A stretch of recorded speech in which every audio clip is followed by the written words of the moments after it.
Cotton corporation of इंडियामध्ये विविध पदांसाठी भरती सुरू आहे. तर आज आपण या भरतीचा ऑनलाईन फॉर्म कसा भरायचा हे या व्हिडिओच्या माध्यमातून समजून घेणार आहोत. रजिस्ट्रेशनची तारीख आहे 9/5/2025 पासून फॉर्म सुरू झालेले आहेत आणि क्लोजिंग डेट आहे 24 मे 2025 पर्यंत तुम्ही हे फॉर्म भरू शकता. पुढे या ठिकाणी वॅकन्सी दिलेली आहे. पहिलं पोस्ट आहे मॅनेजमेंट ट्रेनी मार्केटिंग. एकूण जागा आहेत 9.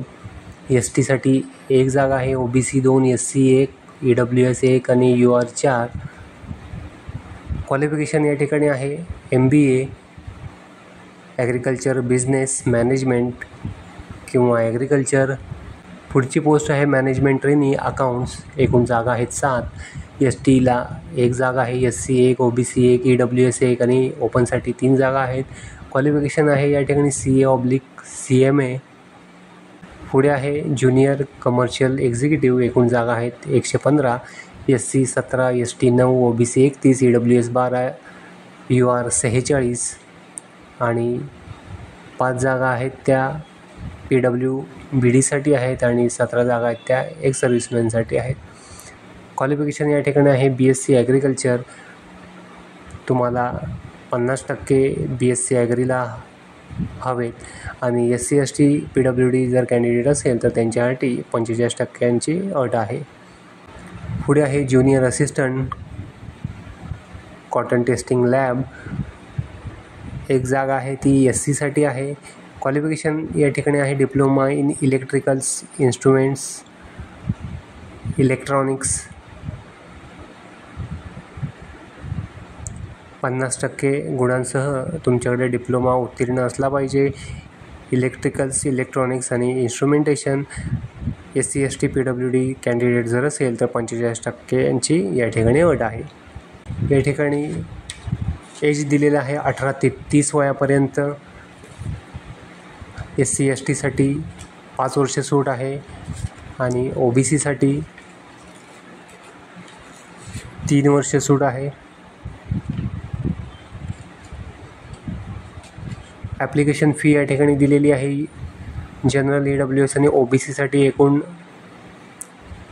या ठिकाणी ॲप्लिकेशन फी आहे ती 1500 रुपये आहे आणि SC ST एक्स सर्व्हिसमॅन आणि PWBD कॅन्डिडेटसाठी एकूण ॲप्लिकेशन फी जी आहे ती 500 रुपये आहे. आपण फॉर्मची वेबसाईट ओपन केलेली आहे.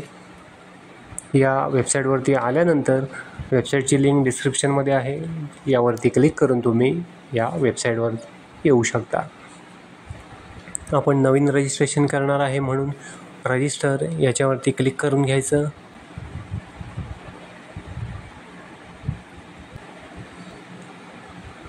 या ठिकाणी पहिलं आहे ते पोस्ट सिलेक्ट करून घ्यायची. त्याच्यानंतर खाली उमेदवाराचं पूर्ण नाव टाईप करायचं.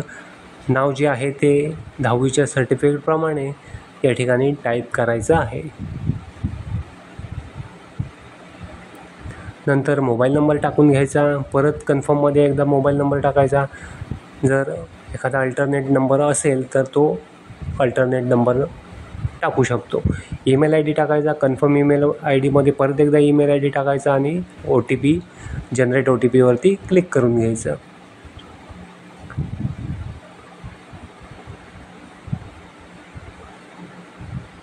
जो कॅप्चा कोड आहे तो खाली टाईप करून सबमिटवरती क्लिक करून घ्यायचं. मेसेज आहे तो ओके करायचा. या ठिकाणी आपल्याला मोबाईलला एक OTP येईल. तो या ठिकाणी टाकून व्हॅलिडेट वरती क्लिक करून घ्यायचं. आपण OTP टाकलेला आहे आणि व्हॅलिडेट OTPवरती आता आपण क्लिक करून घ्यायचं. आपला OTP व्हॅलिडेट झालेला आहे. त्याच्यानंतर आय ॲग्रीवरती क्लिक करून कॅप्चा कोड खालच्या बॉक्समध्ये टाकून रिव्हेरीफाय याच्यावरती क्लिक करून घ्यायचं. जी आपण माहिती भरलेली आहे ती या ठिकाणी तुम्हाला दाखवेल. ती चेक करायची आणि समोरच्या चेकबॉक्समध्ये क्लिक करून घ्यायचं आणि सबमिटवरती क्लिक करायचं.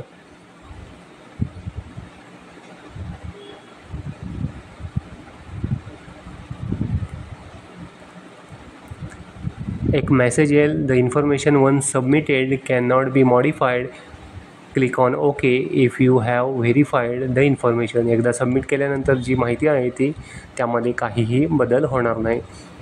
त्यामुळे जर चेंजेस करायचे असतील तर आताच करून घ्या क्लोज करून, आणि सबमिट केल्यानंतर या ठिकाणी तुम्हाला बदल करता येणार नाहीत. आपलं या ठिकाणी रजिस्ट्रेशन झालेलं आहे. गो टू ॲप्लिकेशन याच्यावरती क्लिक करून घ्यायचं. त्याच्यानंतर या ठिकाणी पर्सनल डिटेल्स भरून घ्यायचे. जेंडर सिलेक्ट करून घ्यायचं, जन्मतारीख टाकायची. नॅशनॅलिटी खाली ए सिटीजन ऑफ इंडिया याच्यावरती क्लिक करायचं. पुढे आहे do you belong to Jammu and Kashmir, who had ordinarily between domicile in the state between, तर या ठिकाणी आपण नो करायचं आहे. नंतर या लिस्टमधून आपली जी कास्ट कॅटेगरी आहे ती सिलेक्ट करून घ्यायची आहे. वडिलांचं नाव टाईप करून घ्यायचं, आईचं नाव टाईप करायचं. नंतर मॅरिटल स्टेटस सिलेक्ट करून घ्यायचं, मॅरिड, अनमॅरिड, डिवोर्स, विडो जे काय असेल ते. त्यानंतर रिलिजनमधून तुमचा जो धर्म आहे तो सिलेक्ट करून घ्यायचा. नंतर या ठिकाणी एक्झाम सिटी प्रेफरन्स सेट करायचे आहेत. तीन एक्झाम सिटी टाकल्यानंतर पेज स्क्रोल करायचं. या ठिकाणी जर तुम्ही डिसेबल असाल 40% तर येस करा. येस केल्यानंतर जे बाकीचे डिटेल्स आहेत, डिसेबिलिटीचा टाईप लिस्टमधून सिलेक्ट करून घ्या. ब्लाइंड, डीफ जो काही तुमचा टाईप आहे तो, त्याच्यानंतर पर्सेंटेज ऑफ डिसेबिलिटी, टक्केवारी किती आहे अपंगत्वाची ते सिलेक्ट करा. तुम्हाला स्क्राईब हवा आहे काय असेल तर येस करा. मग स्क्राईबचे या ठिकाणी 2 ऑप्शन विचारले आहेत. त्यापैकी जो तुम्हाला हवा तो ऑप्शन सिलेक्ट करा. आता आपण या प्रकारामध्ये येत नाही म्हणून मी नो करणार आहे. पुढे आहे are you an ex serviceman असेल त्याने येस करा, मी नो करतो आहे. पुढे आहे डिपार्टमेंटल कॅन्डिडेट, आपण नाही आहे म्हणून मी नो करतो आहे. पुढे आहे is your relative working in CCI, तर नाही कोण म्हणून मी नो करतो आणि सेव्ह अँड नेक्स्टवरती क्लिक करून घेतो.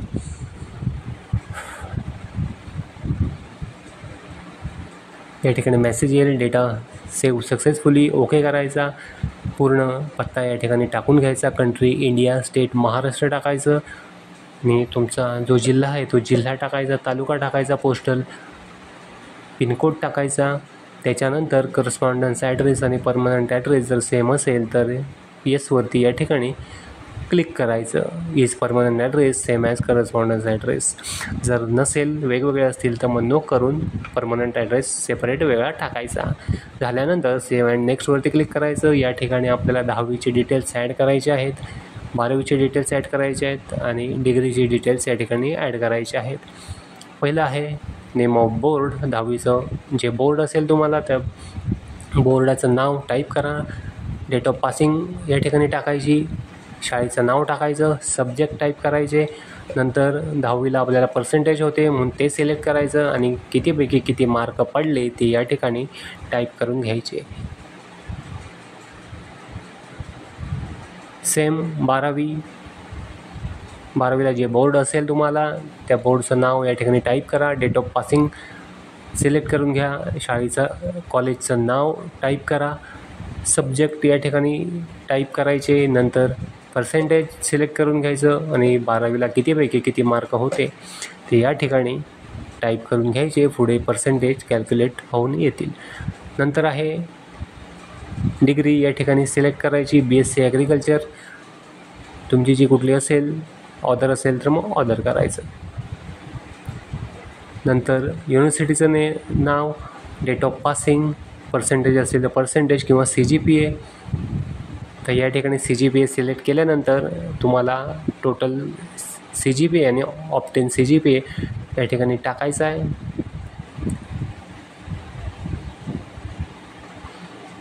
आणि झाल्यानंतर सेव्ह अँड नेक्स्टवरती क्लिक करायचं. या ठिकाणी आपल्याला डॉक्युमेंट्स अपलोड करायचे आहेत. डॉक्युमेंटमध्ये पहिला आहे पासपोर्ट साईज फोटो आपण अपलोड करून घ्यायचा. फोटोची साईज या ठिकाणी दिलेली आहे 100 KB ते 200 KB आणि 200 DPIमध्ये फोटो या ठिकाणी हवा आहे आणि डायमेन्शन आहे 3.5 × 4.5. फोटो आणि सही दिलेल्या साईजमध्ये कशी करायची याबद्दल जर काही माहिती हवी असेल तर आपल्या चॅनलवरती व्हिडिओ आहे, तो जाऊन पहा. त्याची लिंक डिस्क्रिप्शनमध्ये आहे. तुम्हाला संपूर्ण माहिती त्या व्हिडिओमध्ये भेटून जाईल. आपण या ठिकाणी फोटो अपलोड केलेला आहे. अपलोड झाल्यानंतर क्लोजवरती क्लिक करून घ्यायचं. नंतर सिग्नेचर अपलोड करायची, 10वीचं मार्कशीट अपलोड करायचं, 12वीचं सर्टिफिकेट किंवा मार्कशीट अपलोड करायचं, डिग्रीचं करायचं, नंतर CGPAचं सर्टिफिकेट किंवा ऑदर जर काही सर्टिफिकेट तुमच्याकडे असतील तर ती या ठिकाणी अपलोड करून घ्यायची. आणि अपलोड झाल्यानंतर एकदा फोटो आणि सिग्नेचर व्ह्यू करून बघायचं.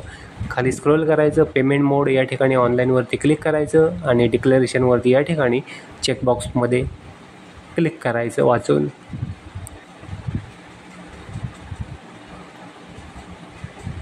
जो कॅप्चा कोड आहे तो या ठिकाणी टाईप करायचा आणि प्रिव्ह्यूवरती क्लिक करून घ्यायचं.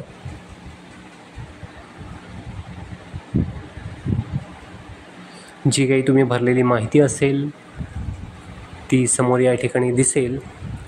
फॉर्म संपूर्ण चेक करायचा, पूर्ण बरोबर आहे का, भरलेली माहिती बरोबर आहे याची खात्री झाल्यानंतरच आपल्याला पुढे जायचं आहे. जर काही करेक्शन असेल तर आत्ताच या ठिकाणी तुम्ही बॅक जाऊन करेक्शन करून घ्यायचे आहेत.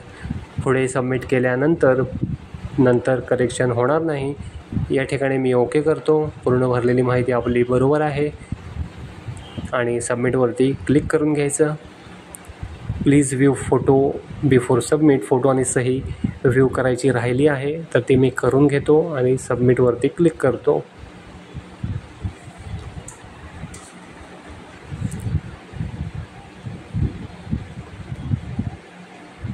इन्स्ट्रक्शन्स जे आहेत त्या आय ॲग्रीवरती क्लिक करायचं.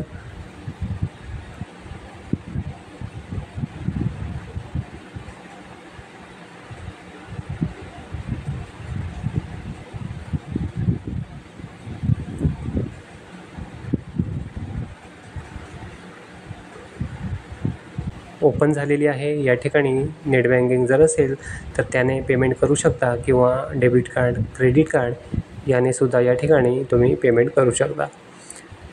आपण UPI वापरून या ठिकाणी पेमेंट कसं करायचं हे पाहणार आहे, म्हणून UPI याच्यावरती क्लिक करायचं.